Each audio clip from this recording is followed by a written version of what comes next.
ईश की जय, गिरिराधरण की जय, श्याम सुंदर श्री अम्बे महारानी की जय, गुसाई जी परम दयाल की जय, गोकुल नाथ की जय, दाऊ दयाल की जय, श्री नवनीत प्रिया लाल की जय, अपने माथे विराजता सेव्य स्वरूप की जय, वैष्णवनी जय करी जय श्री कृष्ण। જો વલ્લભ ન હોત તો આપણે આયા હોત. આ બધી કોની કૃપા છે આપણા? વલ્લભ ન હોત તો તને આવો ભાવ આવત હે બેટા? વલ્લભ પ્રગટ ના હોત, જો પેસરી વલ્લભ પ્રગટ ના હોતે, વસુધા રહેતી સુની નાતર વસુધા રહેતી છે. એટલે આપણે આ ઘરમાં બાર સેવામાં સ્મરણમાં સત્સંગમાં બધામાં કોની કૃપા છે? વલ્લભની. એટલે આપણે વલ્લભના ચરણારવિંદ કોઈ દી છોડવા નહીં. વલ્લભનો આશરો કદી આપણે જો ન આવડે સેવા સ્મરણ સત્સંગ સરાવવું ધરાવવું કીર્તન સામગ્રી ભલે કાંઈ ના આવડે પણ આપણે વલ્લભનું ચરણારવિંદ ક્યારેય છોડવાનું નહીં.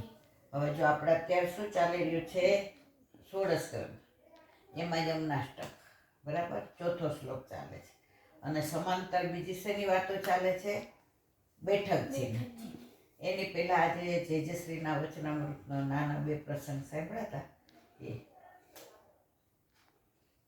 એ કહે કે ઠાકોરજી ગીતામાં એવું કહે છે કે જે મારા શરણને છોડતા નથી, જે મારા ચરણના આશરાને છોડતા નથી, એનું યોગક્ષેમ હું વહન કરું છું. યોગક્ષેમ એટલે શું? એનું બધી જવાબદારી કોની? ઠાકોરજીની. પછી આપણે ચિંતા કરવાની જરૂર નહીં. આપણે બ્રહ્મ સંબંધ લીધો પછી જવાબદારી કોની? બધી ઠાકોરજીની. પણ છતાંય આપણે શું કહીએ? હું કરું. ઓલું નથી આવતું પછી આપણે બારે જઈએ તો હું કરું. ઠાકોરજી આપણે કઈ કે ના, કારણ કે એમને દેખાડું નથી કે એમને કહ્યું છે બધું. અને એટલે જ આપણથી બોલાવે છે મેં કહ્યું. એટલે હું છે ત્યાં હરી નહીં અને હરી છે ત્યાં હું નહીં. એટલે કોઈ દિવસ કોઈ બાબતનું અભિમાન ક્યારેય કરવું નહીં. તો જે ગીતાનો આખો શ્લોક કયો કે યોગક્ષેમ, તું જો મારું શરણ નથી છોડતો તો અથવા તું મારા શરણે આવે છે, તારી યોગ અને ક્ષેમની જવાબદારી કોની છે? ઠાકોરજીની. તો પછી એના બે દાખલા આપ્યા છે. જે કયા આપ્યા? એક તુલસીદાસજીનો. તુલસીદાસે શું લખ્યું હતું?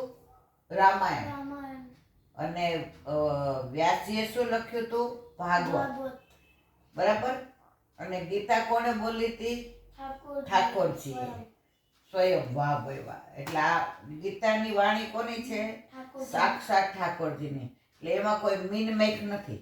દુનિયામાં આટલા બધા ગ્રંથો બિરાજે છે, ક્રિશ્ચિયનના છે, મુસલમાનના છે, હિન્દુના છે, પણ તોય કોઈ ગ્રંથને ભારતની કોર્ટે પ્રમાણ નથી માન્યું. કોને પ્રમાણ માન્યું છે? ગીતાજીને. ત્યાં કાંઈ પણ તમે કહો એટલે તમે શું કહો? ગીતા ઉપર હાથ મૂકીને કહું છું કે કંઈ ખોટું બોલીશ નહીં. એટલે પ્રમાણ કોને માન્યું છે? ગીતાને. તો આપણા માટે પણ જો વલ્લભે 4ને પ્રમાણ માન્યા છે.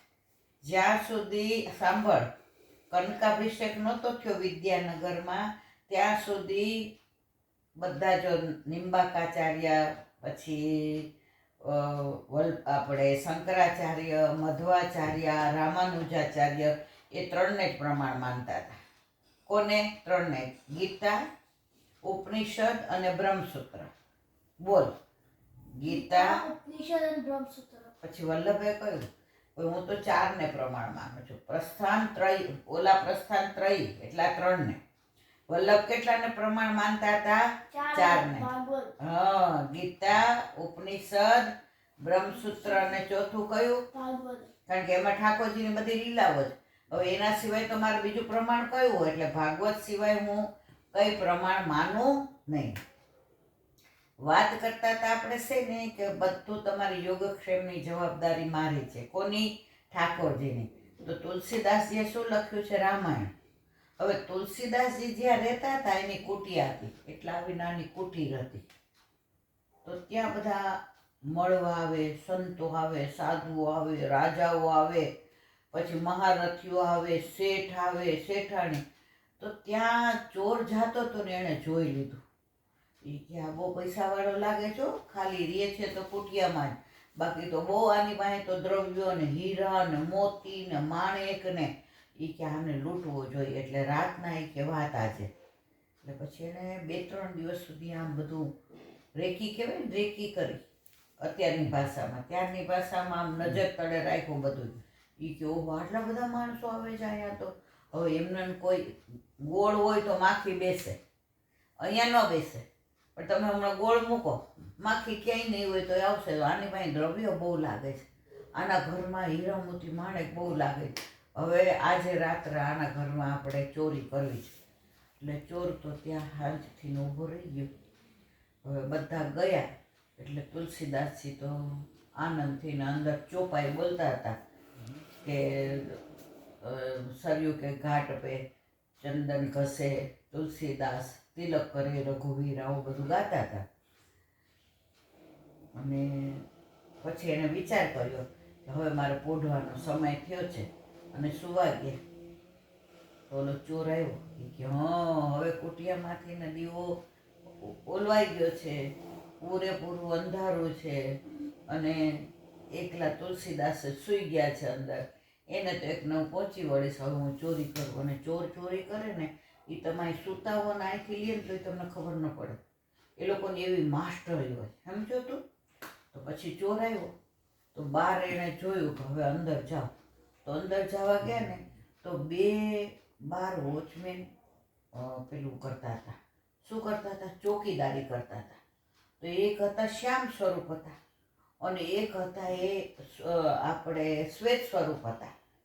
એટલે એક શ્યામ હતા ને એક રૂપાળા હતા. એ આમ દર્શન કરે. અહીંયા તો એ કે આ કુટિયામાં કેટલું બધું હશે, અને 2 વોચમેન રેખા છે કે બરાબર દ્રષ્ટિ કરી તો એટલો પ્રકાશ ઓલો શ્યામ સ્વરૂપ ઉપર, અને હાથમાં તમે જુઓ તો તીર કામઠું, અને આમ એ તો ચોકી કરે. તો પછી એ કે અહીંયા તો હવે ધ્યાન રાખવું પડશે, કાલે આવે છે કે આ ચોકીદાર બપોરે સાંજે સૂઈ જાય ને રાત્રે, વળી પાછો અડધી રાત્રે એવો. એ કે હંમેશા ચોકીદાર હોય ને અને 12 વાગે એટલે ઊંઘ આવવા માંડે. એ કે તો એ કે સૂઈ ગયા હોય ને ધીમેકથી અંદર વયો જાય. બરાબર 12 વાગે આવ્યા તો ચોકીદારના પાછા દર્શન થયા. એ તો જાગતે રહ્યો. આ બધું તુલસીદાસજી ના સંભળાય પણ ઓલા ચોરને બધું સંભળાય. ઓલાએ જોયું કે આ તો આટલું બધું પ્રકાશ એમના મોઢામાં, આટલું બધું તેજ, આટલી બધી આભા, આટલું સૌંદર્ય, આવું તો મેં ક્યાંય દુનિયામાં માણસ તો કોઈ હોય જ નહીં. શું આ ભગવાન હશે? એટલે પછી એમ થયું